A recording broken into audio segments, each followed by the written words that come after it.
Okay, I want to go ahead and finish up this lecture on the physiology and psychological changes of pregnancy, so that next week we can move on to healthcare and fetal assessment during pregnancy. I'm just afraid I'm going to get too far behind. So I'm going to go ahead and do this recording. This information will be required for you to know, and you will need to know it for the first exam that we take, okay? So be sure, I'm going to go through this now, but if you have any questions or concerns, please be sure that you ask so we can address it with the class as well. All right, this is, I think we covered this slide, but I'm just going to start here. The milestones of fetal growth related to uterine position. So at 12 weeks, we are the fundal height. Remember, the fundus was the top of the uterus, so the fundal height is just above the symphysis pubis. At 20 weeks, it's at the umbilicus, the belly button. 36 weeks, it's at its highest point at the xiphoid process, and then at 40 weeks, the fetus starts to descend into the pelvis, sometimes a little sooner, usually about 40 weeks though. All right, so what is the action of the fetal head moving down into the maternal pelvis? This is called lightening or engagement, and often they'll call it engagement. In the medical terminology, we'll call it engagement. The fetal head is engaged, and what you'll hear a lot of different people talking about is they'll say lightning. Did you feel lightning? Well, that's when the baby kind of drops down, and it's lightening the load up in the diaphragm for the mom's lung capacity to expand. All right, so what is the irregular painless uterine contractions that occur during pregnancy? These are known as Braxton Hicks contractions. They're practice contractions.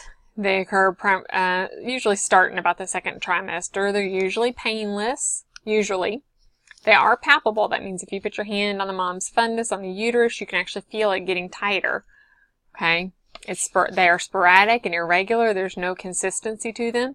And one of the big key factors of determining Braxton Hicks versus regular contractions is the fact that with Braxton Hicks, you do not get any cervical dilation.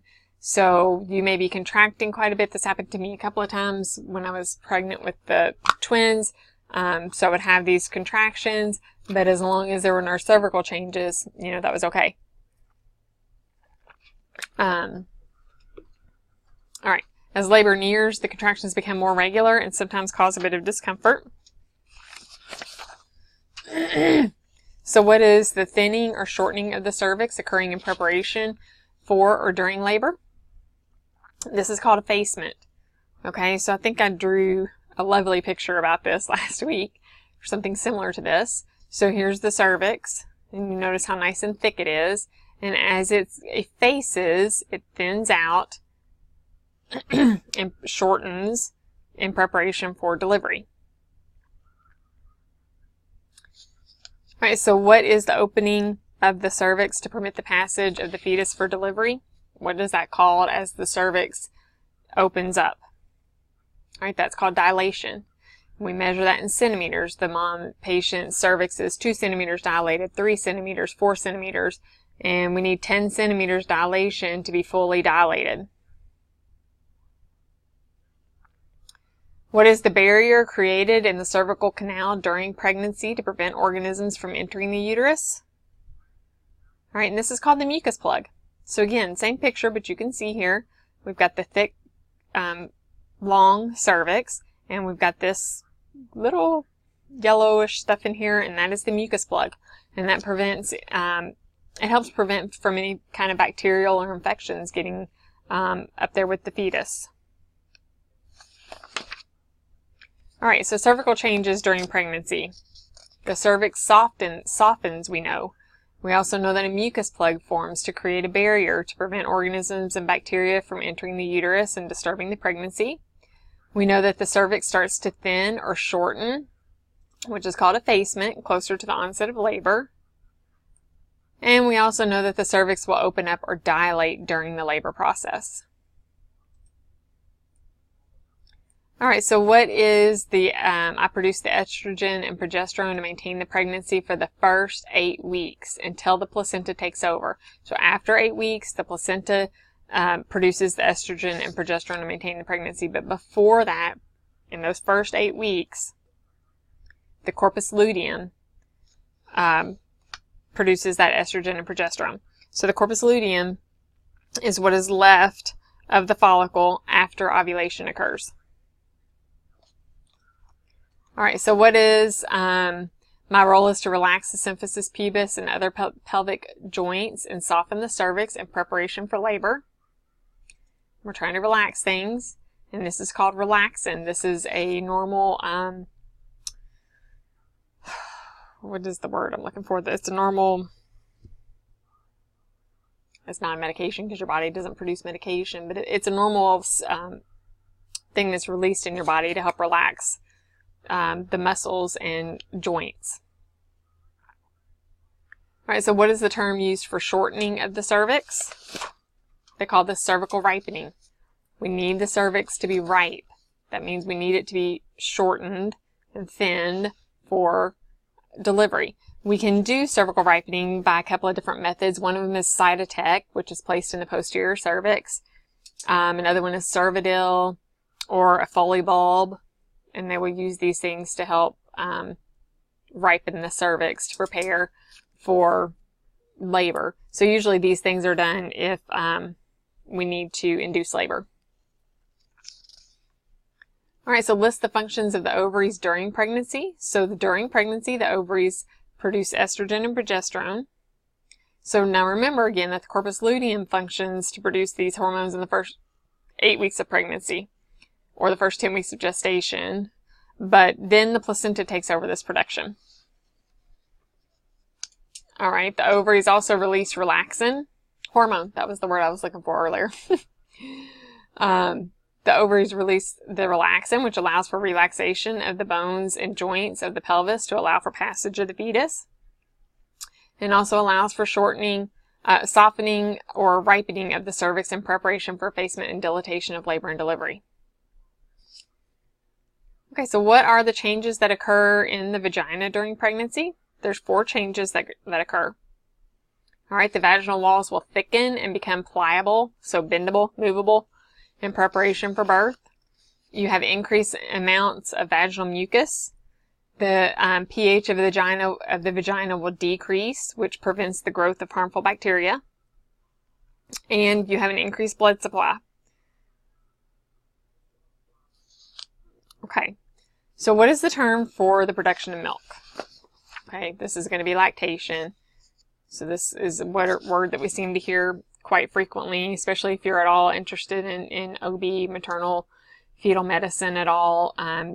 Even if you're not, breastfeeding and lactation are hot topics right now in our society in general. All right, so what is the thin yellowish fluid excreted by the breast during the first 3 days following delivery? And this is called colostrum. And oftentimes they will even call this liquid gold. Okay, so colostrum is not very much. There's not a lot of it. The breasts do not produce a lot of it, but it's a small amount, but it carries very nutrient rich for the babies to take. All right, so what is the hormone that initiates lactation?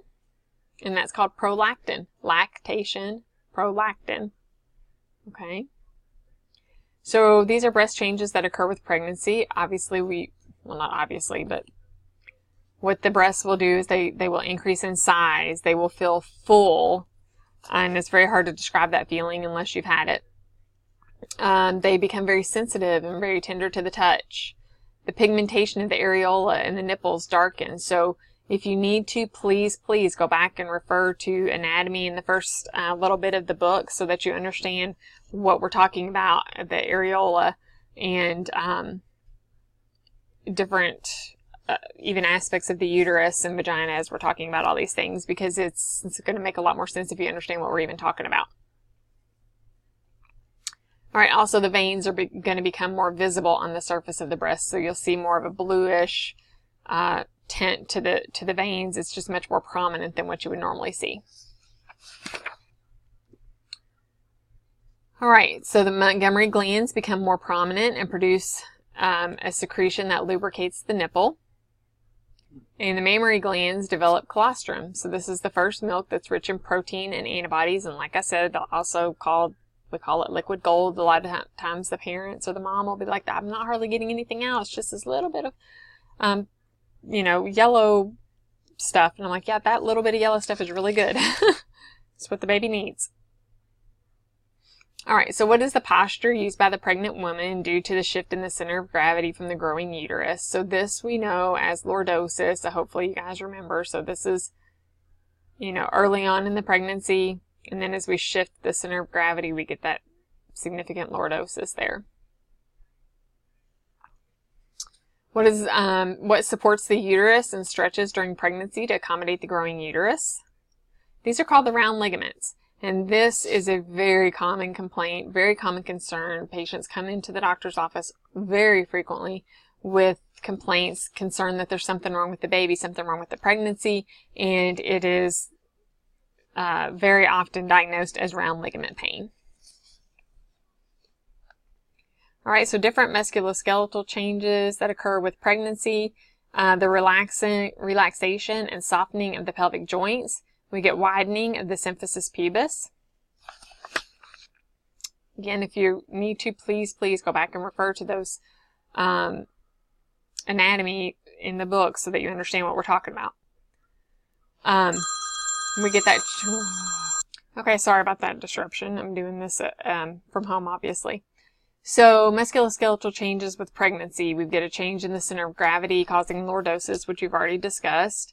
And as the posture changes, the pregnant woman develops the classic waddling gait. That's what they look like. They're little ducks waddling around, especially as they get closer to late term. All right, so what may occur if a pregnant woman lies on her back for too long, causing compression of the vena cava by the enlarged uterus. And this is a very important thing to know and to be able to educate pregnant women on. That's called supine hypotension. So supine hypotension, if in pregnancy, if the woman lies supine or on her back, this position causes the gravid or the pregnant uterus to compress against the vena cava down against the spine. All right, this is going to result in decreased blood return to the heart and decreased cardiac output, also resulting in low blood pressure, thus causing supine hypotension. All right, the woman feels lightheaded and dizzy. Her skin becomes pale and clammy. This is called supine hypotension syndrome. And here's a picture of it, okay? So this is the back. This is the gravid or pregnant uterus. She's lying flat on her back in the latter half of pregnancy. And the baby is laying right there on the vena cava and the aorta, okay? Decreasing blood flow, causing that compression. Therefore, you always want to have moms lay on their side. That's one of the big educations, teachings that we need to do with pregnant patients. Most of the time they prefer to lay on their side because it's not very comfortable laying on their back. But some patients do like to lay on their back. And so it's one of the things we need to be sure and educate them on is that they need to be in a side-lying position and why they need to be in a side-lying position. Just telling them doesn't mean they're going to proceed with it, especially if they're not super uncomfortable. So that's why we need to explain to them why we need them to lay on their side. All right. What is how to treat supine hypotension? So obviously we're going to place the woman off of her back to a lateral position, preferably on the left side. All right, cardiovascular changes of pregnancy. The heart is pushed upward and to the left due to the enlarging uterus. The pregnant patient has palpitations, benign arrhythmias. Systolic murmurs may develop due to changes in the position of the heart. Blood volume increases, approximately 30 to 50% increase above pre-pregnancy levels by the third trimester. So when I care for, cardiac output increases 30 to 50% increase in your cardiac output. When we have antepartal patients, so remember antenatum or antepartal is patients that are still pregnant. So when I'm taking care of antepartal patients and I do an assessment, I listen to their heart very frequently, I will notice a murmur. And most of the time, it's not a problem, no big deal. It's just a benign murmur due to this increased blood flow and this heart adaptations and adjustments that this heart's had to make. but, you know, I have to call and document it and report it to the physician. So I'll call to labor hall and let the physicians know I just did an assessment on Miss So-and-so, and I did notice a murmur. I don't see it documented anywhere. I don't think anything's wrong with her. I just think this is a normal pregnancy murmur from the increased blood flow. And sometimes the physicians will even tell me, well, you don't need to call me for that. And I said, well, I do need to call you because I'm documenting it. Therefore, I'm documenting that I notified you just in case something is going on, but generally it's very normal. All right, we also have blood flow increasing to the skin and the kidneys. Pulse rate increases by 10 to 20 beats per minute. However, the blood pressure should not increase. So an increase of 30 millimeters of mercury or above systolic or 15 millimeters of mercury diastolic above baseline may indicate potential hypertensive disorder. All right, plasma and red blood cell volumes increase. We get hemoglobin and hematocrit levels fall due to an increase in plasma volume. So if your hemoglobin drops below 11 or your crit drops below 35%, the woman needs to be evaluated for anemia. All right, your white blood cell count increases. This is a protective mechanism against infection, and it usually does return to normal within 1 week post-delivery. All right, blood clotting factors also increase during pregnancy. So the reason is that it provides for rapid clotting after childbirth, which is a good thing. However, it also is going to increase the risk for postpartum embolism and by being in a hypercoagulable state. Okay. Now, respiratory system changes with pregnancy. We have increased thoracic diameter, which occurs as a result of relaxation of the ligaments and flaring of the lower ribs.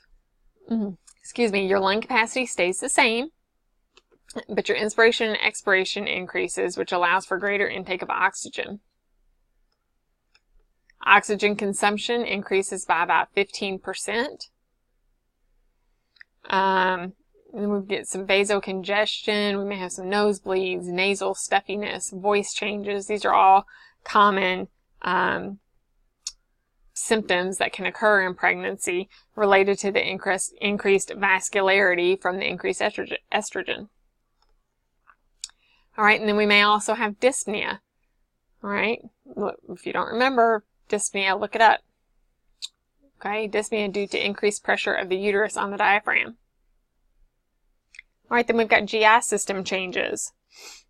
Obviously, nausea and vomiting is the key one that you hear everybody talking about. It's very common in the first trimester. And for some very unlucky persons like myself, it's common throughout the whole entire pregnancy. Increase in saliva production. And the gums become very tender and bleed easily. So good oral hygiene is very key in pregnancy, which you wouldn't think that that's related at all, but it really is. All right, these patients get heartburn more frequently because of the relaxation of the lower esophageal sphincter and delayed gastric emptying and peristalsis of the intestines. Peristalsis, there's another word that if you don't understand, look it up so that you understand what we're talking about. All right, we've got alteration in metabolism of carbohydrates, increasing the resistance to insulin. Alterations in fat metabolism facilitates growth and providing maternal stores for lactation. And the fact that the intestines are displaced to the sides and upward as the uterus expands, and the stomach is also pushed upward. So everything's just being all crammed upwards into the abdominal cavity as the pregnancy continues. All right, so what is the effect on pregnancy has on the urinary system? Obviously, urinary frequency, that seems a very common thing that you hear people talk about frequently, is pregnant patients have to pee all the time. All right, what is the mask of pregnancy? It's blotchy, brownish skin tones on the face that typically fade away right after delivery. And this is called chloasma. Okay, it's a common occurrence in pregnancy, and it usually goes away after delivery.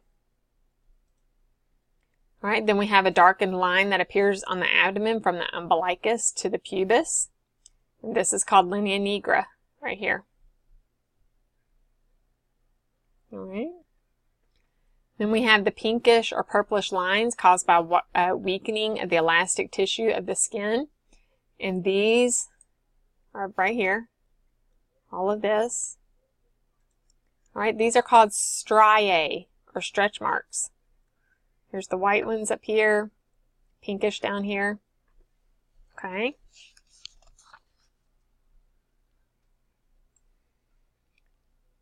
Okay, be sure that you understand those differences for those are actually, what are they, 3 different skin changes that occur during pregnancy. You've got chloasma, linea nigra, and striae. Then in integumentary system, we've got the same things, and we're just kind of going over it here. The hyperpigmentation, chloasma, linea nigra, and striae here.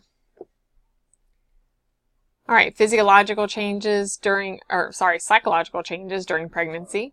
List some of the factors that influence the psychological response of the mother and father during pregnancy.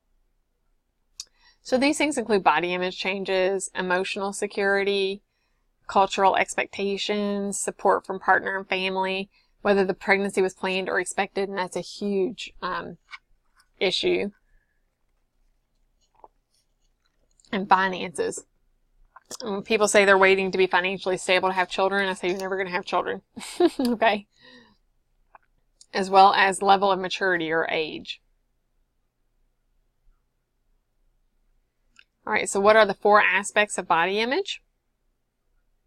Appearance, function, sensation, and mobility. Okay, so when we think about body image, we're thinking about our body appearance, our body function, our body sensation, and our body's mobility. So some of the psychological responses of the pregnant woman associated with appearance. Sometimes it's hard to integrate bodily changes into self-perceptions. Women may perceive themselves as being ugly or fat. And you just need to encourage women that these are normal feelings. They're common feelings. It can be very normal, but that it is just the normal physiologic changes of the body. Some women, on the other hand, feel very beautiful and say they feel really good when they're pregnant. So everybody just has different responses to that body image. We get some anxiety related to rapid changes in the woman's body shape and function, especially if it was an unplanned pregnancy. All right, so what do you think are 2 different responses to appearance in pregnancy? Negative and more positive feelings. Why do you think that there are these different responses in pregnancy? So just think about this for a little bit. And, this is a thing that's good to talk about in class. But for you guys, just jot down some little notes since we're doing this recording about different why that occurs, why some people feel good about it and some people feel negative about it. All right, so what is the first task of pregnancy? It's called validation of the pregnancy. All right, first trimester task 1, pregnancy validation. Introversion is a coping mechanism. They get focused on nurturing and protecting the fetus.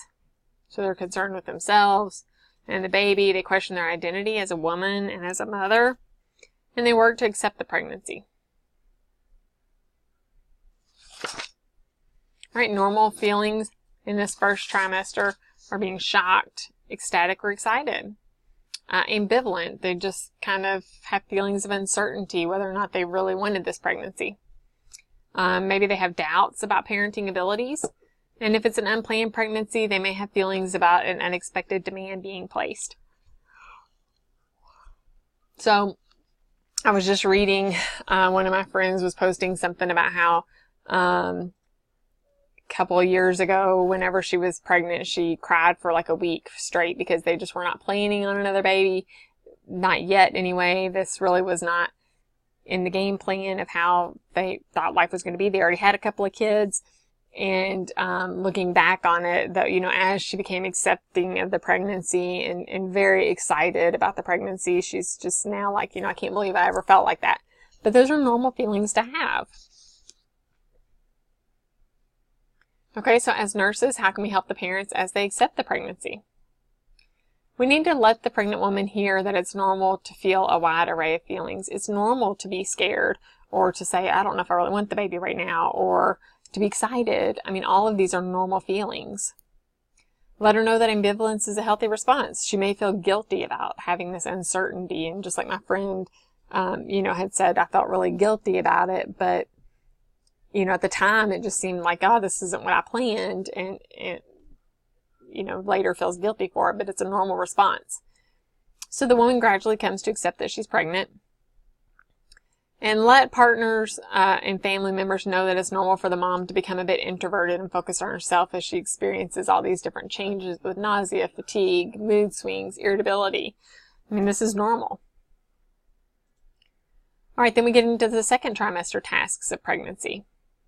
Task 2 is called fetal embodiment. All right, and this is when you incorporation of the fetus as a part of the self, readjustment of her roles, and review of her relationship with others, such as her own mother or her partner. All right, then we've got the task 3, also in the second trimester, which is fetal distinction. And this is when they identify the baby as having his or her own separate identity.